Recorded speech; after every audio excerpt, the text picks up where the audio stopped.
అసలు ఈ frozen shoulder రావడానికి గల కారణాలు ఏంటి? ఫ్రోజన్ షోల్డర్ రావడానికి చాలా రీజన్స్ ఉన్నాయండి. ఫస్ట్ చాలామంది అర్థం చేసుకోవాల్సింది ఏంటంటే frozen shoulder peri arthritis shoulder అనేది టూ డిఫరెన్స్. చాలామంది పేషెంట్స్ ఏంటంటే ఫ్రోజన్ షోల్డర్తో వస్తారు, వాళ్ళు డయాగ్నోస్ మాత్రం పిఏ షోల్డర్ అని చెప్తారు. సో ఇక్కడ చాలా పెద్ద కన్ఫ్యూజన్ అవుతుంది. అండ్ ఫ్రోజన్ షోల్డర్లో మెయిన్ కీ రోల్ వచ్చేసి డయాబెటీస్ అండి. Diabetes plays a very key role. But చూడటానికి సిమ్టమ్స్ మాత్రం రెండిట్లలో ఒకటి తీరుగా ఉంటుంది. చెయ్యి పూర్తిగా ఎత్తలేకపోతారు, ఎస్పెషలీ కోమ్ చేసుకునేటప్పుడు చెయ్యి వెనక్కిపోవడం కానీ ఇలాంటివి రెస్ట్రిక్ట్ అవుతాయి. ఈ ఫ్రోజన్ ట్రీట్మెంట్కి ఎటువంటి ట్రీట్మెంట్స్ ఉంటాయి? బేస్డ్ ఆన్ పెయిన్ అండి. పెయిన్ సివియర్గా ఉన్నప్పుడు ఇనిషియల్గా పేషెంట్తో ఎక్సర్సైజ్ చేయించలేము. అలాంటప్పుడు పెయిన్ రెడ్యూస్ చేయడానికి మా దగ్గర కొన్ని ఎక్విప్మెంట్స్ ఉంటాయండి. Those are called IFT, TENS. అవి యూస్ చేస్తాము. కొంచెం పెయిన్ ఇంటెన్సిటీ అనేది తగ్గిన తర్వాత రేంజ్ ఆఫ్ మోషన్ ఇంక్రీజ్ చేయడానికి ఎక్సర్సైజ్ చేయిస్తామండి. And more glides plays a very key role in treatment. కొన్ని గ్లైడ్స్ ఇవ్వటం వల్ల ఏంటంటే ఫ్రోజన్ అయిన జాయింట్ని కొంచెం లూజన్ చేసిన వాళ్ళం అవుతాము. ఇటువంటి పరిస్థితుల్లో ఫిజియోథెరపీ ఏమాత్రం హెల్ప్ చేస్తానని అనుకుంటాం మనం? ఆఫ్ కోర్స్ సార్, ఫిజియోథెరపీ అనేది తప్పకుండా హెల్ప్ చేస్తుంది. ఇది డయాబెటీస్ అనేది రావడానికి రీజన్ అయింది. బట్ కాకపోతే ఫ్రోజన్ షోల్డర్ రిలీజ్ అవ్వడానికి అంటే రేంజ్ ఆఫ్ మోషన్ ఇంక్రీజ్ అవ్వడానికి ఈవెన్ డయాబెటిక్ కంట్రోల్లోకి వచ్చినాక కూడా జాయింట్ అనేది రిలీజ్ అవ్వదు until unless if you do exercise. Regular exercises ఏ విధంగా ఉంటాయండి? సార్ కొన్ని ఎక్సర్సైజ్ చూడడానికి చాలా ఫన్నీగా ఉండొచ్చు. Like we have to take one towel, back side drop చేసుకోవడం. Most of the people they use to laugh, but దాంట్లో చాలా మెకానిజం అనేది ఉంది. అండ్ రేంజ్ ఆఫ్ మోషన్ అనేది ఓన్లీ ఆ పేషెంట్కే ఫీల్ అవ్వగలుగుతారు సార్, అది ఎంత డిఫికల్ట్ అనేది ఫేస్ చేస్తున్నారు అనేది. అండ్ మోస్ట్ ఇంపార్టెంట్ అంటే shoulder pulley exercises and wall ladder అని ఒకటి ఉంటుంది. జస్ట్ గోడ మీద చేయి పెట్టి నిచ్చెనతో ఎక్కుతున్నట్టు అలా పైకి లేపటం. So these both are key exercises. అంటే ఎంత టైం పట్టచ్చు వచ్చిన తర్వాత? కమింగ్ టు దిస్ టైం అనేది ఎప్పుడు ఒక పీరియడ్ ఇంత అనేది మనం చెప్పలేము సార్. ట్రీట్మెంట్ చేసేటప్పుడు అది పేషెంట్ కోఆపరేట్ చేసే దాని మీద ఉంటుంది. అండ్ సైమిల్టేనియస్లీ తను తీసుకునే ప్రికాషన్స్ మీద కూడా డిపెండ్ అయి ఉంటుంది. ఇఫ్ హీ కమ్స్ ట్రీట్మెంట్ తీసుకున్న తర్వాత అగైన్ హెవీ వెయిట్స్ లిఫ్ట్ చేయడము, లేదు చాలామంది అటువైపే పడుకోవడం కూడా చాలామందికి చెప్తూ ఉంటాము. లైక్ ఇఫ్ నాకు రైట్ సైడ్ ఫ్రోజన్ షోల్డర్ ఉంది, నేను రైట్ సైడ్లో పడుకోకూడదు నైట్ టైంలో పడుకునేటప్పుడు. బట్ చాలామంది తెలియక అటువైపు టర్న్ అయిపోతారు. సో అవి ఏంటంటే ట్రిగర్ చేస్తూ ఉంటాయి. మనం ట్రీట్మెంట్ చేసినప్పుడు దానికి వాళ్ళు కొంచెం ప్రికాషన్స్ తీసుకున్నారనుకోండి, బెటర్ ఇంప్రూవ్మెంట్స్ ఉండే ఛాన్సెస్ ఉంటుంది. సో దీనికి ఏమైనా సపరేట్ డైట్ ఏమైనా ఉంటుందా? అంటే ఈ రకంగా తినాలని ఫిజియోథెరపీ ఎక్సర్సైజెస్ అనే వాటికి డయాబెటీస్ కంట్రోల్లో ఉంటే ఫ్రోజన్ షోల్డర్ అనేది రాదు సార్. బట్ అది వచ్చిన తర్వాత there is no diet mandatory ఉండదు, postural mandatory and daily living style ఉంటుంది కదా, అది కొంచెం మోడిఫై చేసుకోవాల్సి ఉంటుంది. లైక్ చేతు వెయిట్ ఎక్కువ లిఫ్ట్ చేయకుండా ఉండటము, కంటిన్యూస్గా కొంచెం మూవ్ చేస్తూ ఉండటము, అటువైపు పడుకోకుండా ఉండటము, వీలైనంత వరకు హాట్ వాటర్ తోటి ఫార్మింగ్ చేసుకుంటూ ఉండడం అలాంటిది. అంటే ఈ ఎక్సర్సైజ్ అనేది కంటిన్యూ మార్నింగ్ ఈవినింగ్ చేయాలా? ఫస్ట్ మనం ఏంటంటే మన దగ్గరకు వచ్చిన తర్వాత ఆ పెయిన్ సివియారిటీని బట్టి నేను ఇందాక చెప్పినట్టుగా మిషన్స్ యూస్ చేసి ఫస్ట్ పెయిన్ని కంట్రోల్లోకి తీసుకొని వస్తామండి. వన్స్ పేషెంట్ పెయిన్ ఫ్రీ అయిన తర్వాత మినిమల్ పెయిన్ అయితే ఉంటుంది, we can't assure zero pain. Minimal పెయిన్తో అప్పుడు మనం గ్లైడ్స్ అండ్ ఎక్సర్సైజ్ చేయించగలుగుతాము.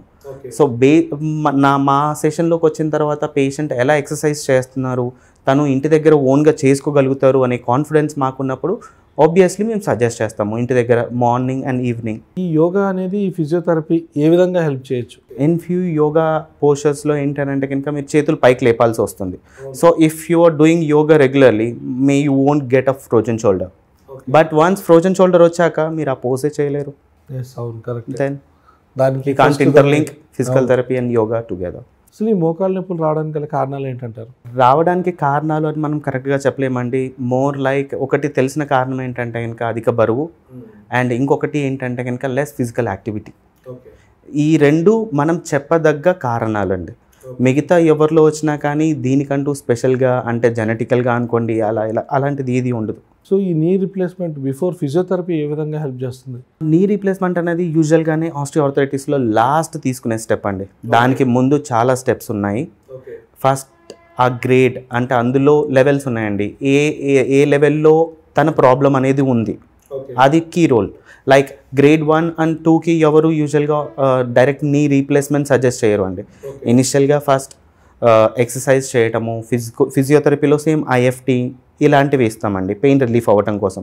అండ్ వాళ్ళు ఎక్సర్సైజ్ కంటిన్యూ చేస్తే ఈవెన్ గ్రేడ్ 1 and 2 వాళ్ళకి చాలా రోజులు స్కిప్ చేయవచ్చు.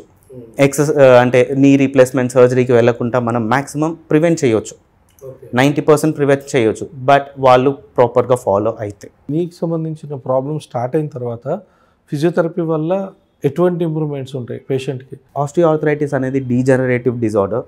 ఒకసారి డీజనరేట్ అయిన తర్వాత అది రీకాల్ బ్యాక్ అవ్వడం అనేది ఉండదు. అది ఫిజికల్ థెరపీ కాదు, లైక్ మెడికేషన్ అనుకోండి, దేంట్లో సాధ్యం కాదు. That is the only reason నీ రీప్లేస్మెంట్కి వెళ్తాం. సో వచ్చిన ప్రాబ్లం అనేది వెనక్కి రావటము, లైక్ మళ్ళీ టిష్యూ హీల్ అవ్వటము, ఇలాంటిది అనేది జరిగేది కాదు. కాకపోతే ఏంటంటే మనం దాన్ని ప్రివెంట్ చేయగలుగుతాం.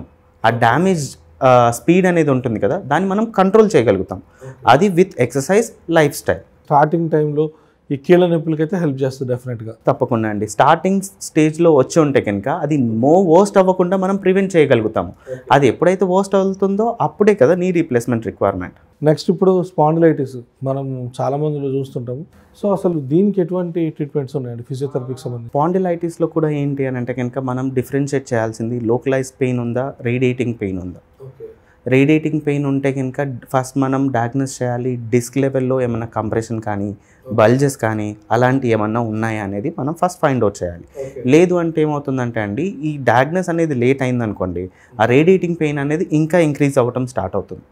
ఏదైనా ఒక పార్ట్లో పెయిన్ వస్తుంది అని అంటే కనుక మన బాడీ సెల్ డ్యామేజ్ అవుతున్నట్టు.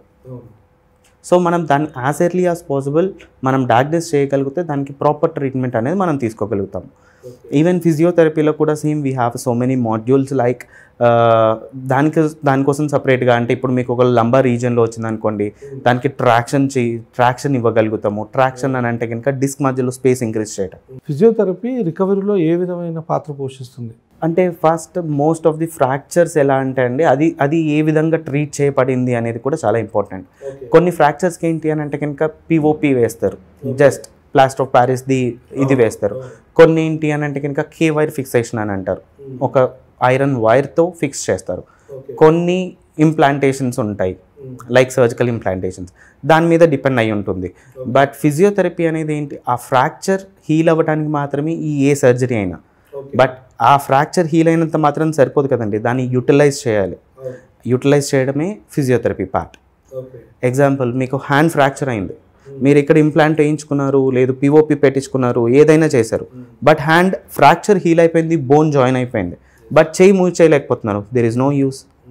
ఫిజికల్ థెరపీలో ఏంటి అని అంటే కనుక మీరు కమింగ్ టు నార్మల్ లైఫ్కి రావడమే, అలా వచ్చే విధంగా చేయడం ఫిజియోథెరపీ. సో ఈ నడుము నొప్పికి సంబంధించి కూడా ఫిజియోథెరపీలో చక్కని మార్గాలు ఉన్నాయంటారా? హెవీ పెయిన్స్ ఉన్నోళ్ళకి నేను అనేది. హెవీ పెయిన్స్ ఉన్నా కానండి, అదే చెప్తున్నాను కదా, ఫస్ట్ హెవీ పెయిన్స్ ఉన్నంత మాత్రాన ఫిజియోథెరపీ అంటే చాలామంది ఏంటంటే వెళ్ళగానే పెద్ద పెద్ద వర్కౌట్స్ చేయిస్తారు, ఎక్సర్సైజ్ చేయిస్తారు, పెయిన్ ఎగ్రివేట్ అయిపోతుంది.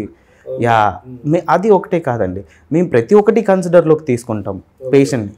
వాళ్ళ సెకండరీ డయాగ్నోసిస్లు అనుకోండి, డయాబెటీస్ ఉందా, హైపర్ టెన్షన్ ఉందా, వాటిని కన్సిడర్ చేస్తాము. పెయిన్ సెన్సిటివిటీ ఎలా ఉంది, లేదు వేరే ఇంకేమన్నా లోకలైజ్డ్ ప్రాబ్లమ్స్ ఉన్నాయా, అంటే ప్రతి ఒక్కటి క్యాలిక్యులేట్ చేసి దాన్ని బట్టి ట్రీట్మెంట్ ప్రోటోకాల్ అనేది ఫామ్ చేస్తాం. Thank you Vamshi garu, thank you very much. మీ అమూల్యమైన సమయాన్ని మా ఛానల్ ప్రేక్షకులకి కేటాయించినందుకు thank you. Thank you sir. ఇలాంటి ఇంట్రెస్టింగ్ వీడియోస్ కోసం తప్పకుండా మా ఛానల్ని సబ్స్క్రైబ్ చేయండి.